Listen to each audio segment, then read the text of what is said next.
It's Thursday, day 4 of week 4 marathon training plan. Now this week is adaptation week, recovery week. We're still running and we're still going to be aiming for 28 miles or so this week, and we're on track. I think I've just done 4 miles, and that takes us up to about 14 miles so far this week. So doing great. Normally I do a 5-mile run, but as it's, the theme of the week is just to take it a bit easy, give the body time to recover a bit, get some energy for the next week and the next growing cycle. So just to recap, did a video on Monday. That was a good run. Did double day, so that's like run in the morning and then one run in the evening, and that worked well. I was pleased with that. Good day to do it, because felt weird, like I got a stitch, joints felt a bit achy, so was in need of a easier, or at least smaller, shorter running program. Tuesday, day off, rested. No, I lie. Tuesday was delightful.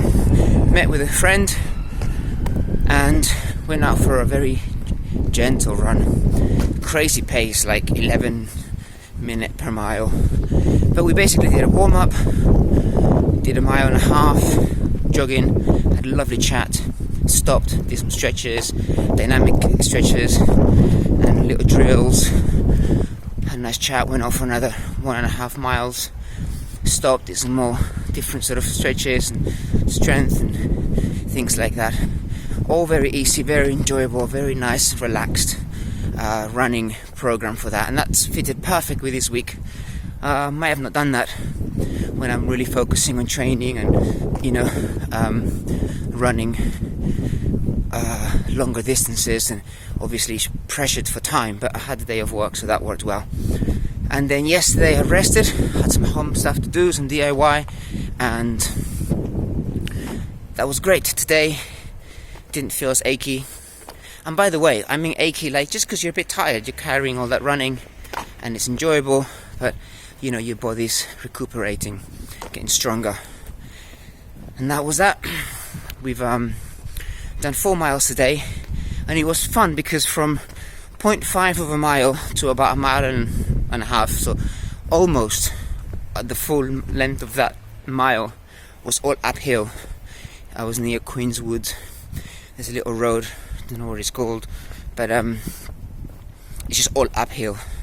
So I think that'll be a great place to go in the future and do some like hill repeats. It's got a definite length so that I can use my Strava to do 1 mile up, 1 mile easy run, 1 mile up, 1 mile easy run. And that's helpful because I can look at the times, look how on my 3rd, 4th repetition, if I'm slowing down and so on. That helps me. Otherwise, if I didn't find a hill that was as long as a mile, I would have to swap my Strava back up to kilometers, because that's a shorter distance, and then use that. And when it comes to hill runs, it doesn't have to be very steep, it doesn't have to be as long as a mile, it can just be maybe 500 meters.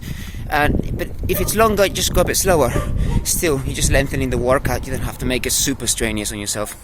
So that's that. Anyway, day 4, I've run it, added 4 miles to the clock. So if we are at 14 and we're aiming for about 28 by the end of the week, that means that we've only really got about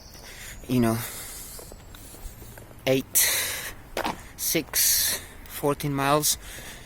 So one more day doing another 4, and then my long run will be a lot shorter this week, which is good. That's what we're aiming for, and that will be great. That will be really good. Thanks for all the comments on Strava. Thanks for all the support on YouTube. I've got a friend who's going to help me make my YouTube page a little bit more creative and more fun.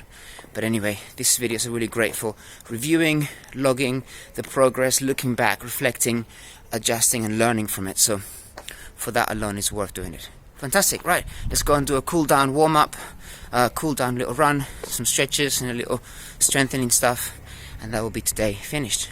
Amazing.